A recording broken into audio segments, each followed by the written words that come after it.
Assalamu alaikum wa rahmatullah. So today we're going to cover a section of a book called Our Philosophy by Ayatollah Bakr al-Sadr.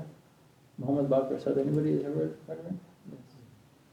It's quite a beautiful book. He wrote it when he was 24, but he was a child prodigy. By age 10 he was giving lectures and dissertations. So it was very impressive as an individual and a blessing to humanity.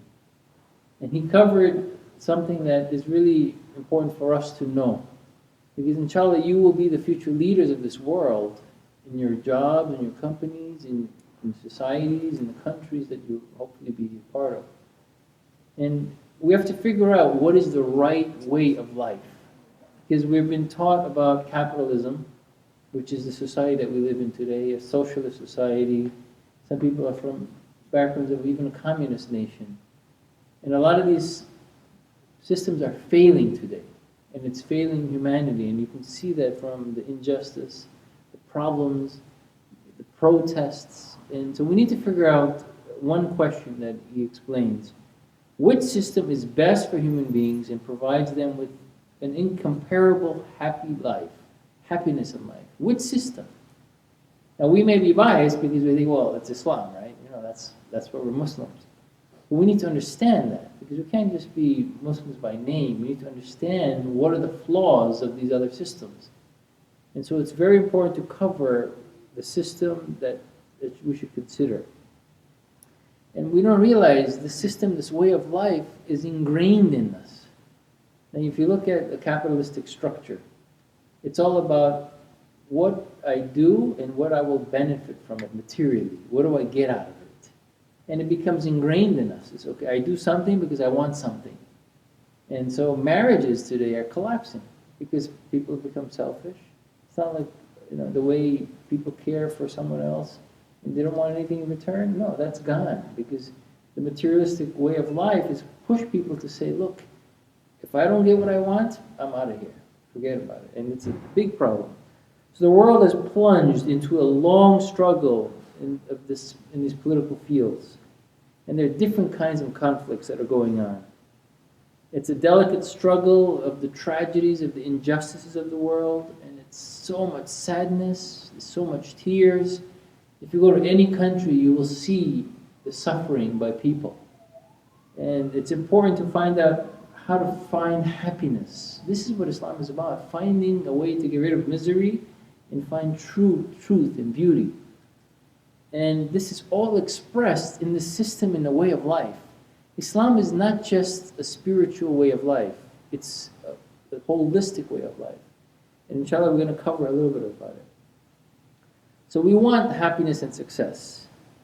And if it's like, you think about a ship it's pushing its way, and then it anchors at side and attains some peace and goodness, and returns to a stable life full of justice and happiness, after a long struggle of the waves of life, the perfect storms, the white squall, all the tough lives that people have gone through. After all these travels, we want to get to this direction where the ship finally achieves some success. We don't want to crash into the iceberg like the Titanic. We want to find where our direction should be. So basically, there's four systems, and I know some of this stuff may be above our normal way of thinking, but we have to think about these things. What are the systems that we know? We know the system that we are in the North America, in the West, in the world today has become very capitalistic democracy. The other system is the socialistic system, which is in between, they say it's in between capitalism and communism. And then communism, we know, is the system of, say, the Russian Empire that fell, the Red China. In some parts of the world, they still believe in communism. And then the fourth state is, of course, the Islamic system. Now, what is capitalism? What is this capitalistic democracy? Basically, what Ayatollah Muhammad Bakr Sadr does is he destroys the materialistic philosophy of all these ways of life.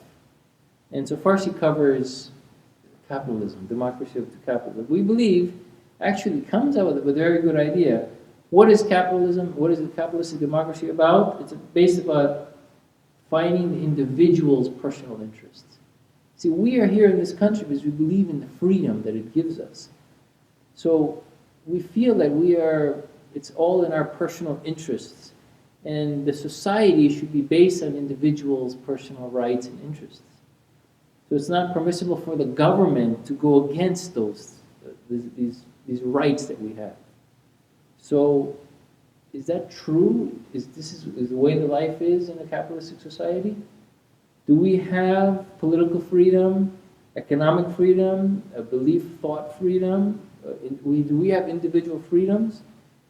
We think we do. Political freedom, basically everyone has the right to be heard, so we have a vote. So we think we have this beautiful way of life.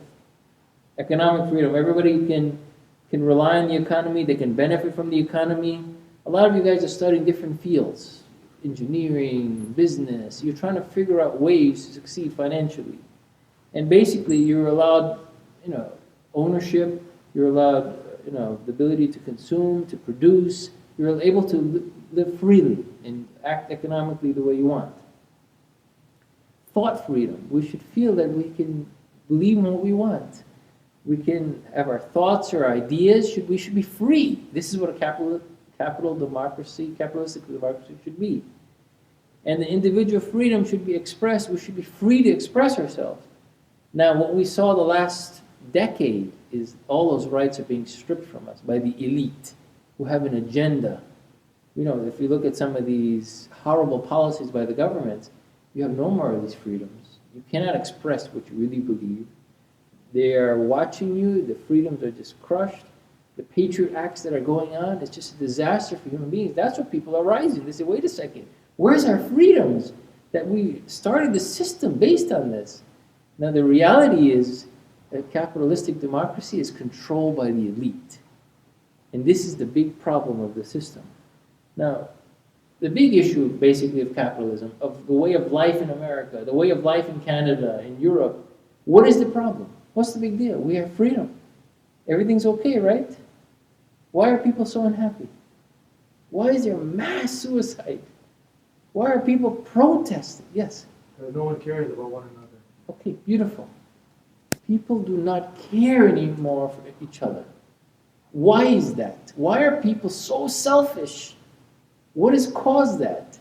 It's our way of life, because a capitalistic democracy is all about materialism, things, wants. It's all about the physical.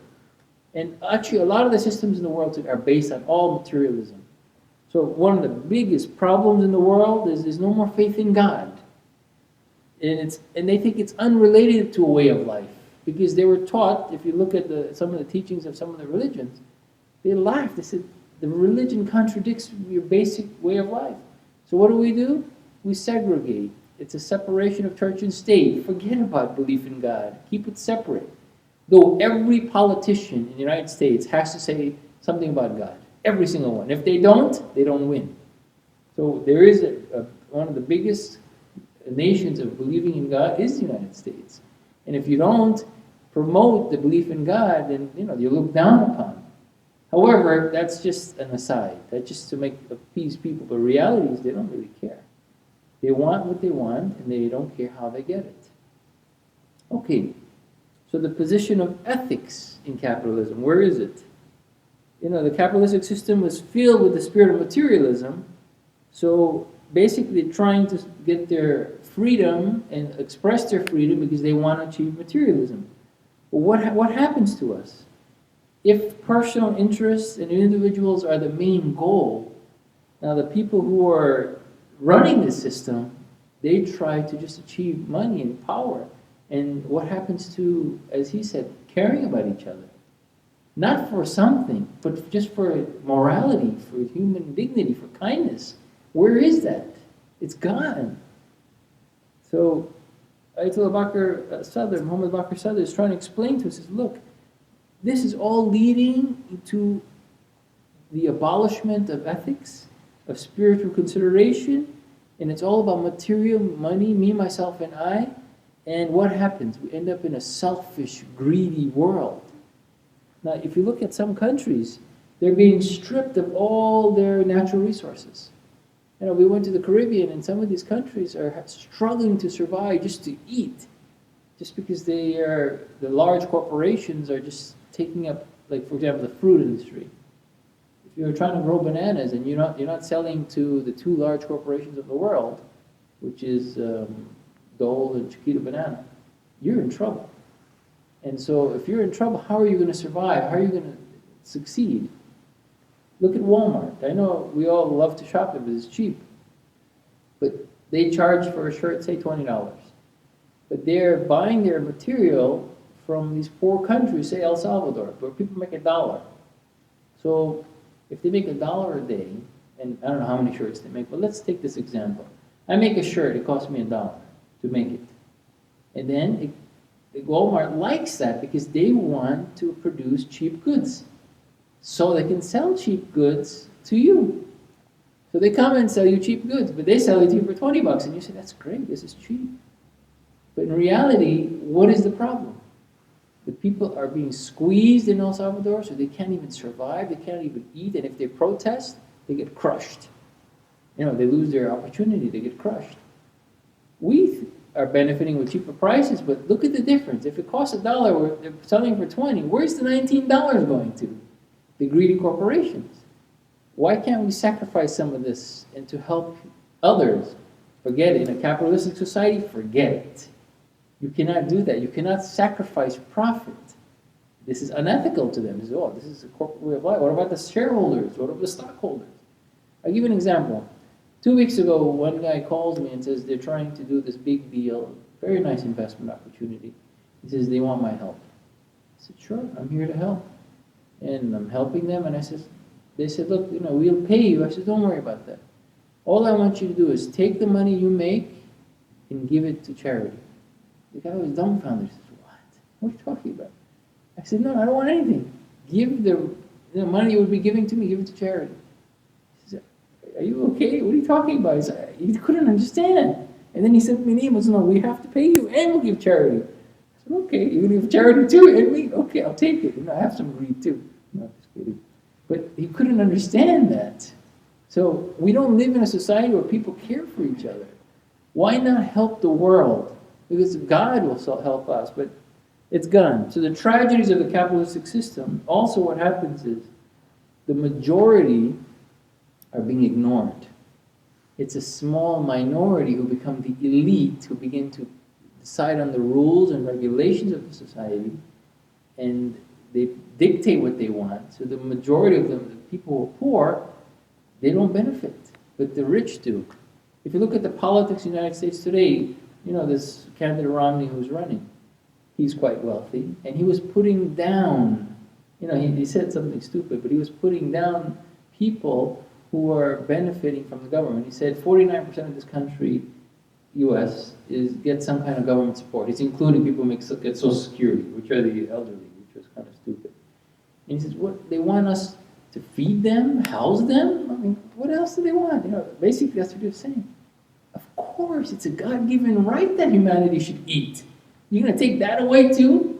He says he's trying to get rid of the welfare system, and then guess what happens to him? He makes millions of dollars and pays almost no taxes because he's getting government money, subsidizing his taxes. So he's even more in the welfare system because he's rich, no one says anything. But if you're poor and you have no food to eat, you're looked down upon. What kind of system is this? It's very unjust. Anyway, so what are the problems that happen in this economic system? I know we really believe in a capitalistic democracy because it's what we've been ingrained, but there's flaws in it. And inshallah, we're going to talk about what are the solutions.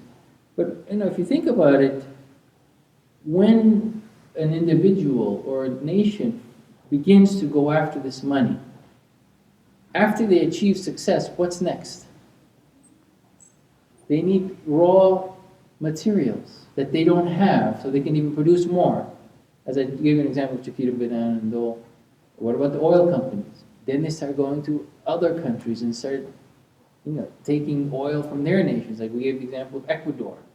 How, I don't know if you ever read this book about the economic hitman, and how they would go into these countries to take the resources from these poor countries and pay them almost nothing, 25 cents on the dollar or even less than that, toward the oil from the country, and the people are indebted with billions of dollars. In the 70s, Ecuador had almost no debt, very little debt. Today they can't even survive. They have no money to live.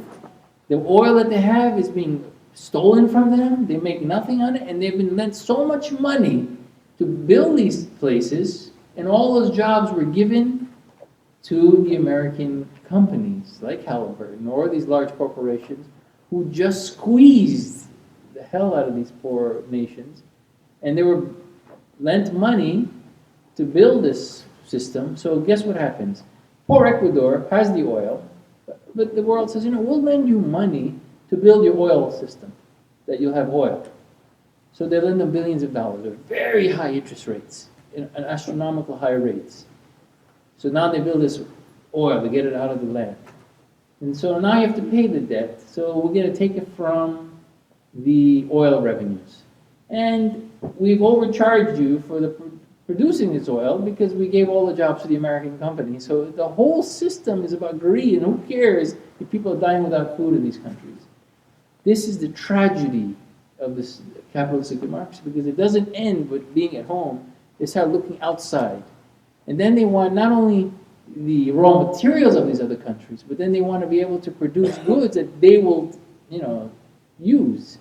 So now not only that they take, but they also jam down these countries their products. Like I said, these large corporations were sent to Ecuador to build a dam, for example, or build these oil refineries or oil production. So they push product as well. So basically all the revenue, all the money are going to these capitalistic societies, and they don't care about anybody else. They don't care if people are dying without food. And if you don't listen, this is the tragedy. This is, if you read this book of Economic Hikmah, he says they will go to these countries and they will send their troops and they will eventually take over. And if you look at Iraq today, this is the example. The oil is being taken, and they had to send their troops eventually, which support this capitalistic democracy of greed. So Ayatollah Bakr Sadr is trying to explain that, look at this system. It's just disastrous for the world. And if you look at the calamities of the human race, it's all because of this materialistic spirit and the tactics and the things that were used. So, we have to engage in this struggle to figure out, is this the right way of life? Materialism, is it the right way of life? Can a human being act ethically when everything is about greed and money and power? It's not natural. People are going to just take, and they forget about giving, and that's what you're seeing as an example of families are being destroyed. Parents don't care for kids anymore. Friends don't care for friends anymore. And as you saw the example of little teenagers committing suicide because they have no friends and no one cares and everybody's selfish. It's a tough, tough life. But let's see, is there another system? Socialism, communism, does that work? We're living in a society, okay, I understand the greed of the materialistic greed of capitalistic structure, but what about changing it? And this is a guy named Karl Marx who came up with this communist idea. Marx based his faith on the necessity of abolishing this capitalistic system and erecting instead a communistic and socialistic idea. But we're looking in the news and we're saying, well, didn't communism fail? Didn't Ayatollah Khomeini write a letter to Gorbachev and says, very soon your communism way of life will be only seen in museums? And he was right. You don't see it anymore. It's rare to see nations of communists because it collapsed. What is the communism all about? At one point, if you think about their idea, it was interesting, but it's also very materialistic. There's no God in this story, okay? You have to remember, this is a society that tried to destroy the greed of capitalistic structure and put something like that's all owned by the government. But what about God? What about ethics? What about morality? It's gone in this picture. So what happened? The communist system economy is based on private ownership is canceled. Everything is owned by the government, or almost everything. 2, goods produced must be distributed in accordance to the individual need for consumption. So every individual has needs. So people devote all their efforts to the society. In return, the society satisfies the needs of the people. Sounds nice. Okay, everybody's needs are satisfied. But they got rid of, remember, they got rid of private ownership, so you can't own anything. 3, must be carried out on an economic plan based what the state says. So who reconciles the needs of the whole population with the quantity and all the production to stop the illnesses and difficulties that a capitalistic society has. Because in a capitalistic society, you see people are homeless. I mean, every month you guys are feeding the homeless. What kind of system that is the richest nations on earth that if people have no food, no homes, and they're on the streets, and they're dying and no one cares? You're trying to change that, and I'm praying that your leadership, your success, your knowledge will make a dent in this earth. Anyway, so what happened? It sounds nice, but then they began to become a deviation to the communistic operation. See, when the leaders took power, things began to change, because when you think of this idea, this idea of everything being nice, when they took power and the reality of it, it didn't work. They believed that to implement the system, the development of human thought, motives, and inclinations was necessary. So they claimed that they would come to a time where personal interests and individual considerations would disappear. They're foolish. How could people's personal interests and individual considerations disappear? How could you not think on your own? How could you not want? All your desires are gone, and you're not a robot. It's not going to work. I know there's many interesting videos. Even there was Apple in the 80s had a very nice commercial about everybody being robotic. The world cannot be like that. And what happens? The government owns everything, right? This is a communist system. And as I said, socialism is in between capitalistic and communist. So the government owns everything. Who runs that government? Individuals, people. Are people not going to have greed? And especially if you're not paying everybody that much, aren't they going to react a little bit wrong? And that's what happened in these communist states. Some of the elite, the government people took a lot. Even in Red China, they saw government people were making tons of money, but the poor were suffering. So again, the same problem began to happen. And it's all because the communist system clashed with actual human nature. In human nature, individuals began to neglect, even in the communist state, they began to stop doing their work. They says, well, I'll be lazy and I'll still get paid. And I still get fed. I still get everything I want. Why bother? And why should I sweat like a dog so someone else benefits a lot? The whole thing began to crumble. So they said, okay, let's create differences in salaries. Let's try it another way. Let's pay some people more, some people less. So people will have some ambition and they'll have some drive. And so basically, that's not communism anymore. So the whole system began to crumble. And they never stopped the usury loans. And everything began to crumble. So the flaws of communism, they thought abolishing private ownership, let the government own everything, they thought it was going to work and end all the social corruption in the world, of the greed of capitalism. It would be ending. But they forgot it's still materialistic. Everybody's still all about material. It's all about things. It's about me, myself, and I. It's all about the dunya. It's not going to work.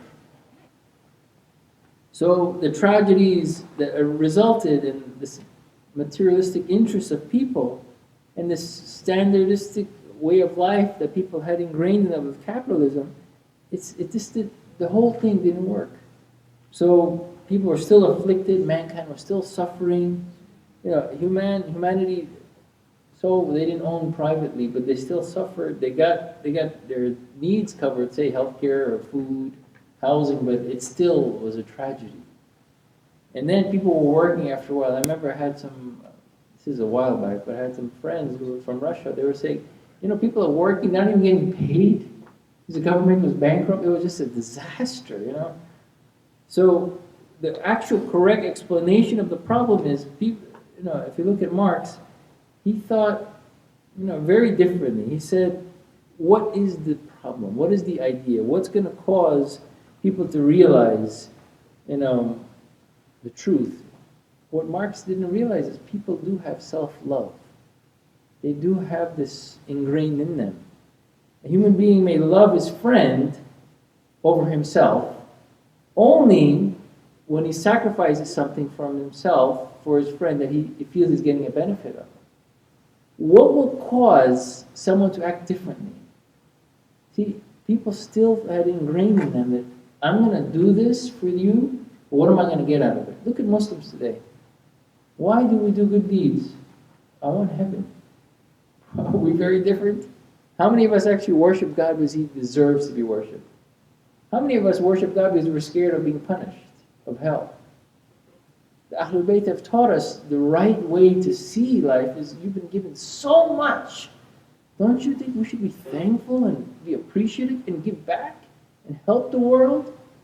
There's a very beautiful sentence in many of the surahs of Quran where the prophets were saying, we don't want any La as'alukum alayhi ajran. We don't want anything. We don't want any reward. We're thankful that God is watching. He's going to take care of us. I don't need anything from humanity. See, this was missing in capitalistic system and socialist system and even in this the system of communism. It's missing because everybody was about me, myself, and I, and the greed and the self-love. It just became very tough for people to live. So no, what is the way to come out of this problem? You need to be enlightened with a good education. How are Muslims waking up? Okay, we're very materialistic too. Come on, look at the gold cars in Dubai, right? It's a disaster. People have gold cars made of gold. I know one guy bought a camel for $2-3 million in Dubai a few years back. $3 million camel. I mean, what are you going to do with that? I mean, we're lost as much as anybody else because we've fallen victim of greed, of the greed of the world. It's been going on for decades and centuries. So the capitalistic controls of wealth of a nation under the auspices of economic and individual freedom manages its wealth with its own materialistic mentality. Okay, so we know that the money based on freedom of human rights is still being hoarded by the greedy elite and the few. And so the capitalistic system is not working. The people are suffering, the majority are suffering. The middle class especially. Okay, maybe the poor get some government support. And the rich for sure, they get a lot of benefits. But what about the majority who are just in the middle? Okay, a communist state nationalizes the whole wealth and eliminates private ownership, and the wealth of a nation is handed in the leaders of the state. Can you imagine what we're doing? You know, when you're going for a surgery, you're handing your whole life to the surgeon. If you're having a heart surgery, for example, you're saying, here, I'm trusting my life in you, with you. You take care of it. We're trusting our whole lives to our leaders of these countries who are greedy. They're not altruistic. They're not loving of everybody. You know, they're greedy. So what are they doing? They're stealing. Look at the leaders of these ex-communist countries. They're billionaires. And the people have died without food and without heat. It's a sad environment. So all the problems that are in these countries is because they're all materialistic. It's all about wealth, money, power. It's all about things. There's no ethics. There's no morality. You know, they did a study in the United States at PBS. They took these young children. They were teaching them it's wrong to steal. Wrong to steal. They never explained morally it's wrong. They said there's a consequence. If you steal, this is going to happen to you. You're going to get punished. This. But they didn't explain it's moral. This is wrong to take something from somebody. At the same time, marriages are the same. I mean, if you look at all the different things that are going on, people don't realize that you should love each other, you know, because they deserve your love. After all that they've done for you, don't you think you should get the parents with kids, kids to parents? What happened to that? They all want something, even kids. I'll do the dishes. How much money would you give me, Mom? Okay, I'll mow the lawn. How much allowance are you going to give me? What am I going to get out of it? You know? It's sad. And you see your old parents shoveling snow because they don't want to give you $5. You know? Anyway, let's go to the Islamic system. Now, we think and we feel this is the right way of life, but what does it have that capitalistic democracy doesn't have, as socialism and communism doesn't have? What does it have? See, the problem is that in order to accomplish this good deed, we must entrust the whole leadership, you know, to these, as I said, to this surgeon, this government. And their views, and they're human beings, and they have this self-love, and they have this greed. You cannot hand the keys of the nation to these people because they've done a tough, wrong job. So Marx holds that self-love is not human nature. This is what Karl Marx thought. He says it's not human nature to have the self-love. And rather it's the product of private ownership which creates this love. In reality, selfishness is nothing but self-love. It's from self-love. Where does selfishness come? When we just love ourselves. We won't help humanity. We won't help others. But this is where Marx was not right. Now, let's see, what is the option of Islam? Due to the conviction that the only solution for this problem is to modify human materialistic notion of life, this is what Marx was trying to explain, what Islam did was explain to humanity not to cancel out having things. We're allowed to have this world, this dunya. It's a tool. It's not your God. It's a tool to get to God, nearer to God. Yes, you want your iPhone 5s. So what? You want a house, you want a car, no problem. You want a camel? Don't spend $3 million anyway. Or a car, painted gold. Don't buy real gold. Don't be extravagant. Don't be excessively cheap either. Be moderate. Everything in moderation. Balance your life. So Islam, rather, it assaulted the idea of materialism. Being overly materialistic is the problem. And it came up with a new notion that on the basis of Islam believes that we are not mechanical tools, like the system, like for example in communism. And you cannot just expect humanity to be given all their rights and whatever they want and forget spirituality, forget humanism, forget ethics and morality. You cannot expect that from people. A capitalistic democracy is destined to definite collapse, and that's what's happening. Look what's happening with the big depression that happened in the 30s. What happened in 2008? Economic collapse. This whole system of usury and borrowing and stealing and greed, it's collapsing. We have to live in this system. We have to survive in this system. But you can see it melting in front of our eyes. So Islam ensures that individual ownership is there. Plus, we are allowed to not only be a system of materialism, but it's important that we are aware that we have something greater than ourselves who's given us this universe. See, when you start thinking of a judge who's going to watch us, who's aware of us, who's given us everything, who's given us life. I mean, look at even the scientists. They cannot explain life. If they're so materialistic, how do they explain a human being becoming alive? They can't explain it. So there is more to life than the material. So Islam begins to explain and teach us and make us understand there's more to life than the material. It's a tool. It's not your goal. Use it. Succeed. Be very successful. But you need to enter this world like the shining star of the followers of ethics and morality as the Prophet and Ahlul-bayt were. Look what the prophets were. Look at Jesus alayhi salam. Look at Moses alayhi salam. Look at all the great prophets of God. How did they behave? Were they selfish and greedy? If they were, we would not even have the basic means to survive. If Prophet Yusuf alayhi salam was greedy and selfish and all about material, he had the access to all the wheat. And if you know the story, through God's help, he built these beautiful things that were able to preserve wheat for 7 years. So when there was famine, the world ate. And they didn't want anything in return. It's not like they had the greed. No, they cared for people. Today, there's famine in the United States or in the world. Wow, what's going to happen? So I'm going to care for myself. Let me drink and eat myself. I don't care about anybody else. As long as I live in my family, maybe, I just care about myself. But if they're okay, I'm fine too. It's a shock. So, what is the message of religion? What is the message of Islam?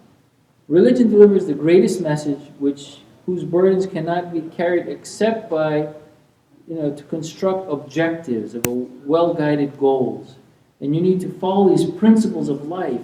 Religion unifies natural criteria of action in life, the criteria being self-love, and the criterion must be laid down with action in life, so that it ensures happiness, comfort, and justice. what am I trying to say? We believe in a higher power, an intelligent designer who's involved with our lives day in and day out. He's given us things. He's blessed us. And He's watching us, and He reconciles our behavior. If we're selfish and we're greedy, and we're those who are like the ones who killed the prophets, or the Ahlul-bayt, the ones who killed Imam Hussein because of money, power, it's going to be destructive for us in the long run. Not only in this life, but in the next. So, if religion guides humanity to participate in a happy society and to care for someone other than themselves, because God is watching them, God is aware of what we're doing, and He gives us as well as when He takes from us when we do good or we do bad. That we actually benefit physically in this life. You know, I was talking to one brother, he was trying so hard to do good, and, you know, he saw help from God even in his exams, in his education. He says, I don't understand. I'm blessed that others guiding me, even when I'm taking a simple test in school.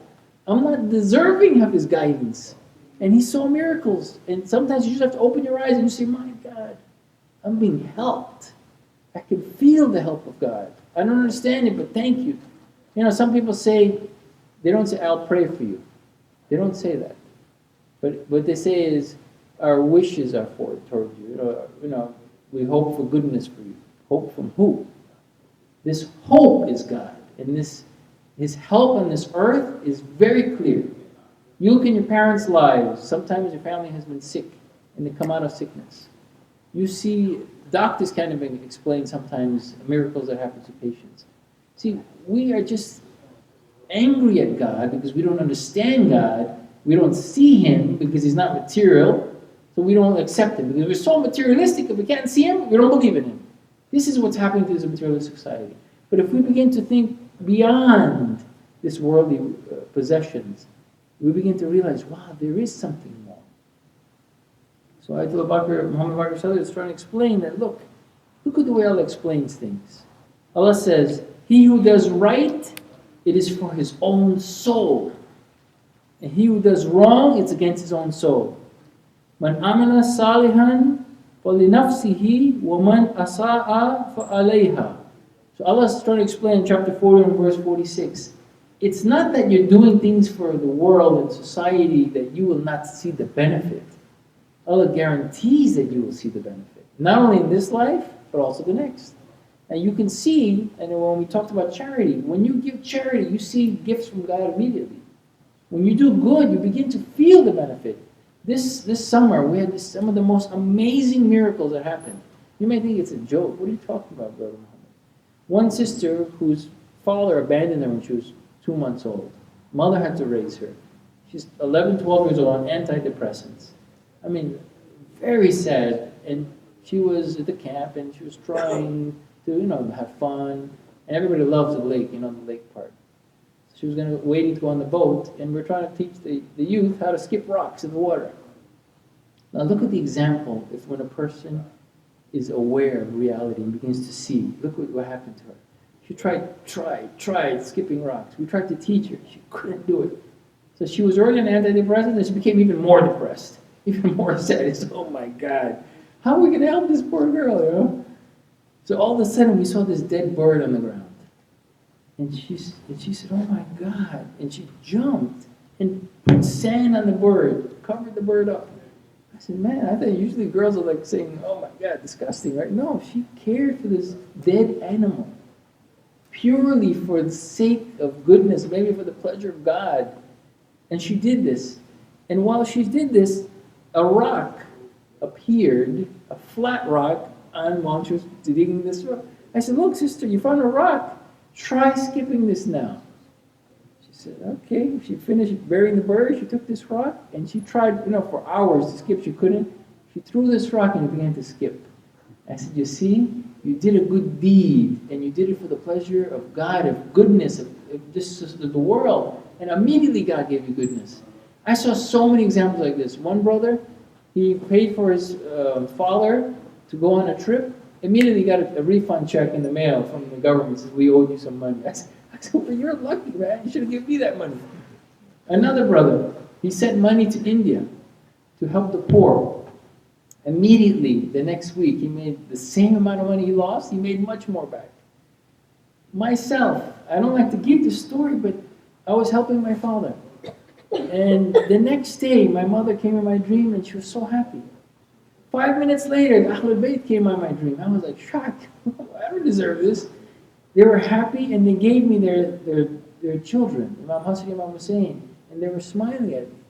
I says, what did I do that I got such a blessing? You may think, this is hocus pocus dreams. No, dreams mean something.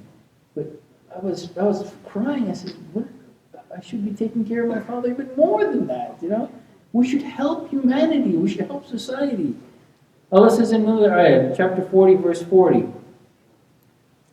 He who does right, whether male or female, man amila salihan min dhakarin wa untha, and is a believer, will enter paradise where he will be provided for without restriction.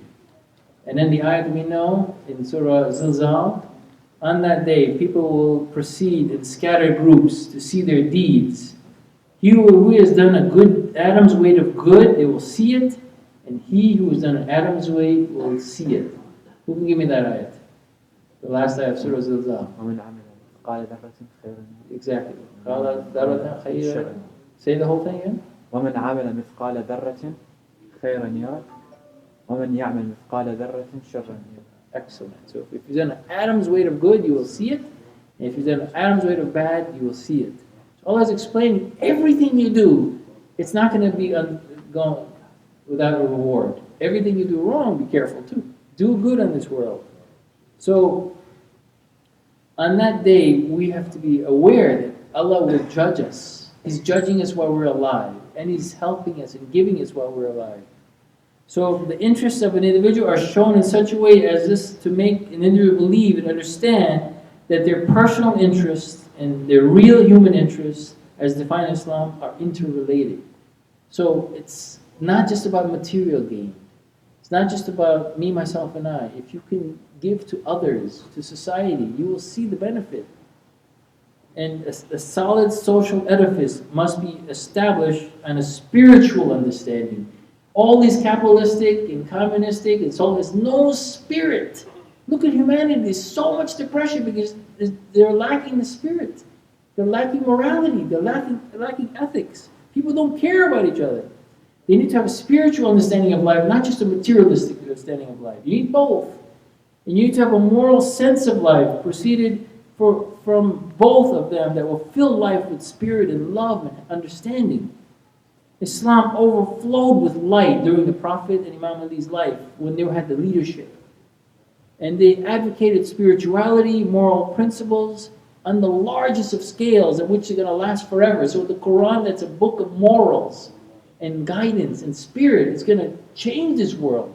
It's for us to start getting educated. So an Islamic system, what does it need to do? It needs to educate and improve our character and make people aware of the society's problems and help our tendencies and our feelings that become stronger, that we have akhlaq and manners, and we have true understanding, not just praying, but living the message, and observe them externally, and then bring them back to the principle whenever we fail in practice, because sometimes we stumble. Islam is a system of amr bil ma'ruf, nahi anil munkar, enjoin good, forbid evil, to keep waking up and doing. If we make a mistake, get up and move again. Ask for forgiveness and move on. We stumble in life, don't give up hope. So Islam, God's system, has a complete outlook of life. It's universal, it's society, it's politics, it's economics, it's ethics, it's everything. It's not just a spiritual domain. So the final point, last point.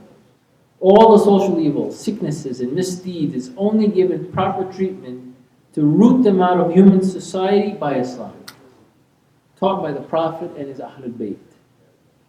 The benefit that lies at the heart of Islam is the method and notion that the rational method of thinking, we need to think rationally, and the theological notion of the world. If we begin to understand and think rationally, logically, we will be able to make this world a much better place. Today, these girls went out downtown to give flowers to everybody with a message of the Prophet, showing kindness. This is the message of the Prophet.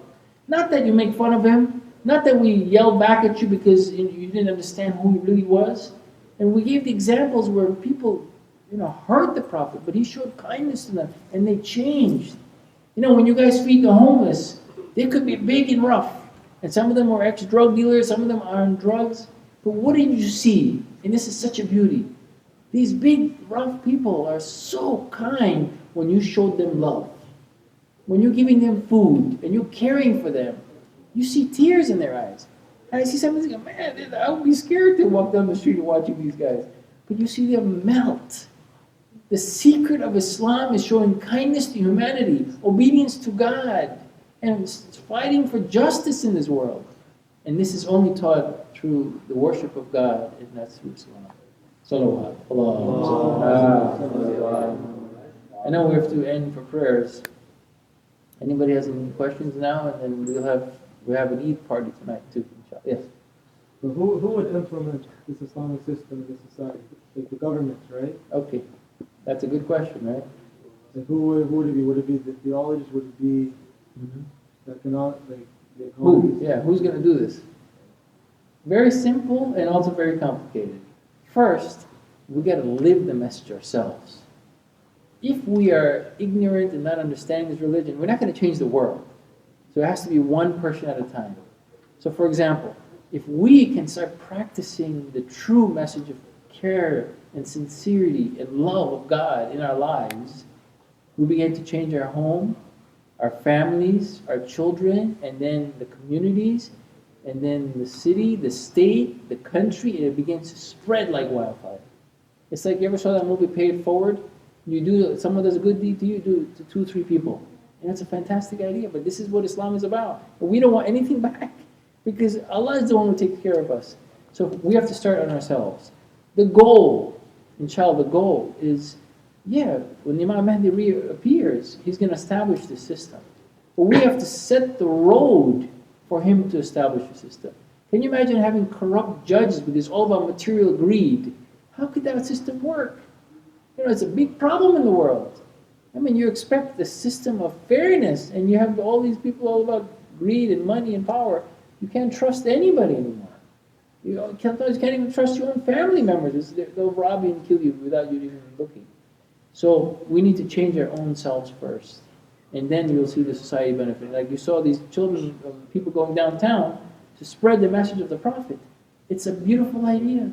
This is how we begin to understand the truth, and it's through education, knowledge, not by fighting, by kindness, and seeing people who actually live the message. If you see their character, you'll cry. I'll give you an example. In York University, they gave flowers to all the youth who, just with the message of the kindness, how beautiful the Prophet was. The first person they gave the flower to was, typical white American, Canadian, Anglo-Canadian. And he was shocked. And he said, "You made my day." And they hugged him. And the guy started to cry. His eye was tearing. This is what Islam is about. I know everybody is so angry. This is not the way to send the message. This is the way to send the message. Through kindness, through education, through love, to help society. This is the way. Fight for justice. Fight for those people who are struggling. Feed them. Don't pull away from them. Help them. And you will see the whole world will gravitate toward Islam. Unfortunately, Islam, and I think we should talk about this, Islam sometimes is hijacked by a minority, and we're made to believe this is the truth, and it's not. Like I don't even want to go into it, but the abuses that they say it's allowed in Islam, of course not. You can't even hurt an animal. You have to be careful even when you go for Hajj. There's a time you can't even hurt an insect. You can't kill an insect. Can you imagine they say that Islam is a religion of terrorism, of killing and abusing of wives and of children? Where did they get this idea? Not from Islam, not from the Quran. This is some made-up fallacies from people who are against this religion.